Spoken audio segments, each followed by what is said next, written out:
Assalamualaikum warahmatullahi wabarakatuh. Nama saya Abdul Salam bin Abdul Qadir Jilani dan saya akan menyatakan penyataan masalah atheism di Malaysia. Apa itu atheism? Atheism secara amnya bermaksud satu kepercayaan yang menafikan kewujudan Tuhan dan dianggap agama dan tidak dianggap agama. Atheism berasal daripada perkataan Yunani ethos yang bermaksud tiada Tuhan. Walaupun masalah ini telah wujud sejak zaman kuno, kita sebagai orang moden dan beragama haruslah mengambil berat tentang. Dalam konteks Malaysia sendiri, isu atheism telah menjadi perhatian umum apabila media arus telah melaporkan kewujudan kumpulan-kumpulan atheism. Contohnya kumpulan Atheist Republic Consulate of Malaysia yang dijumpai pada 3 Ogos 2017. Sebahagian besar daripada mereka terdiri daripada golongan-golongan orang muda yang secara amnya menggelarkan diri mereka sebagai ex-Muslim ataupun bekas Muslim.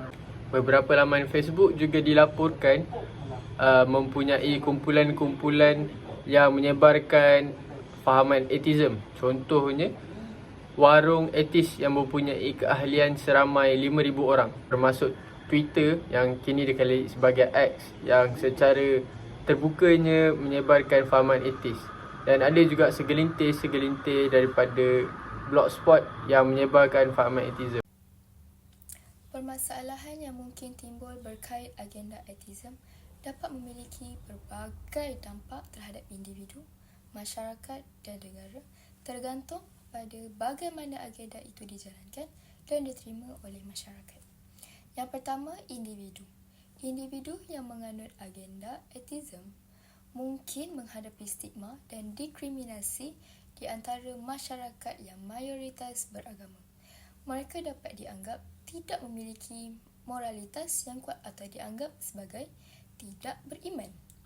Individu atheism juga mungkin mengalami tekanan sosial yang terpaling dari keyakinan diri mereka untuk menghadapi konflik dengan keluarga dan teman-teman yang beragama.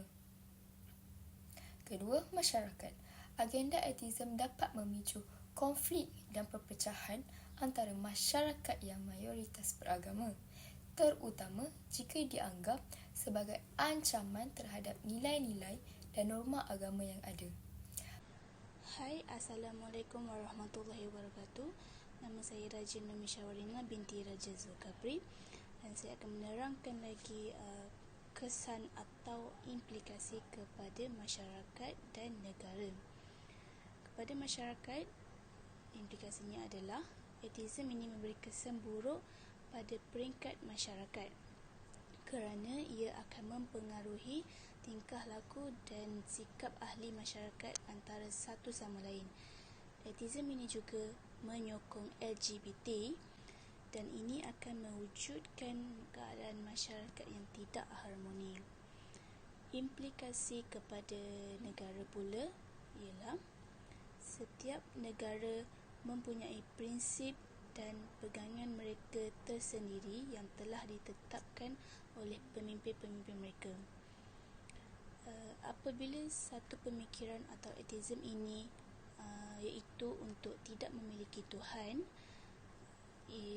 disebarkan, ia akan menjejaskan pandangan orang Islam ataupun menjejaskan hubungan orang Islam dan orang yang tidak menganut agama.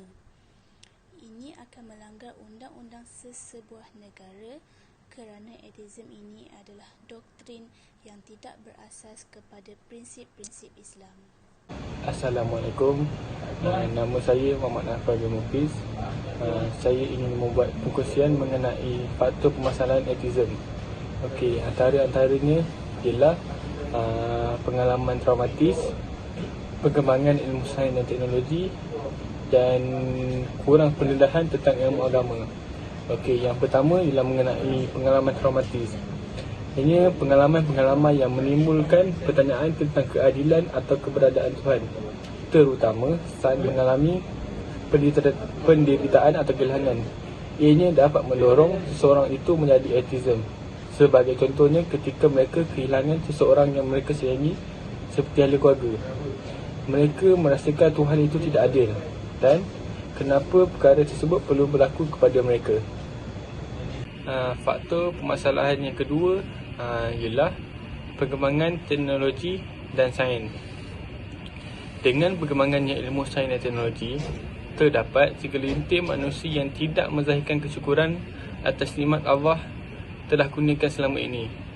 Dalam mengkaji sesuatu perkara, mereka tidak lagi bergantung harap kepada kuasa gaib seperti Tuhan untuk memberi pertolongan kepada mereka supaya urusan mereka dipermudahkan. Sebaliknya, mereka hanya bergantung kepada teknologi moden sepenuhnya.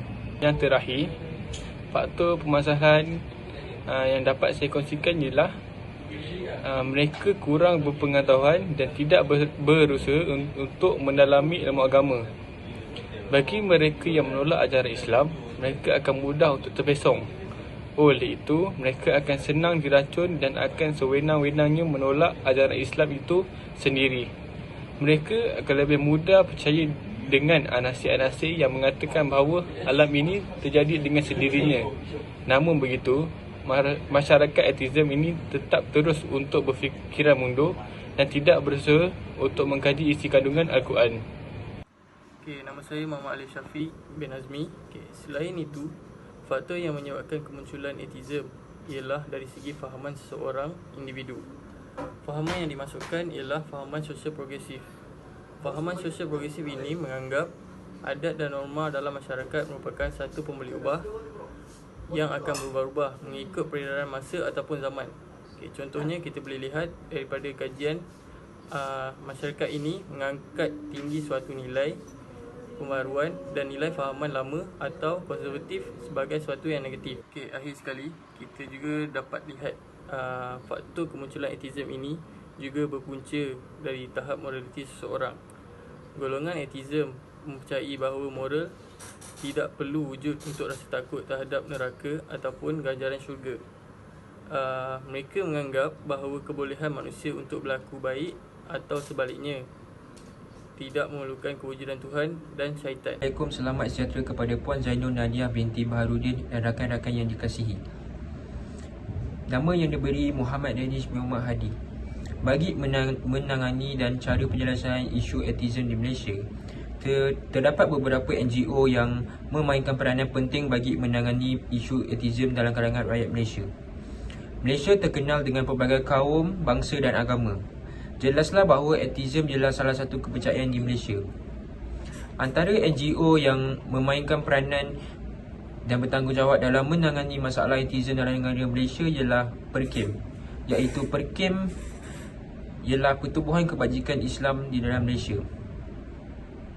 Badan ini perlulah membuat program dan memperkenalkan kebaikan dan kepentingan beragama kepada warga ateism di Malaysia supaya dapat menarik dan menggerakkan hati warga ateism mempunyai agama. Antara program yang boleh dilakukan adalah sesi soal jawab secara terbuka bagi menjawab persoalan warga ateism tentang kepentingan memiliki agama. Seterusnya, membuat galeri walk bagi memamerkan info-info dan ilmu pengetahuan tentang kepentingan memiliki agama kepada warga ateism. Sebagai contoh, info tambahan PERKIM juga boleh mengutamakan agama Islam sebagai agama yang benar. Selain dari mengemukakan hujah dan menangani masalah tersebarnya fahaman ateism di kalangan orang Islam, khususnya pada golongan yang muda, umat Islam sendiri perlu ikhlas dan beragama. Dengan itu, terselahlah hakikat bahawa agama Islam itu adalah pembawa rahmat kepada manusia dan ianya dari Allah, bukan ciptaan golongan berkuasa untuk mempertahankan jawatan dan kedudukan mereka. Setakat itu daripada saya. Terima kasih.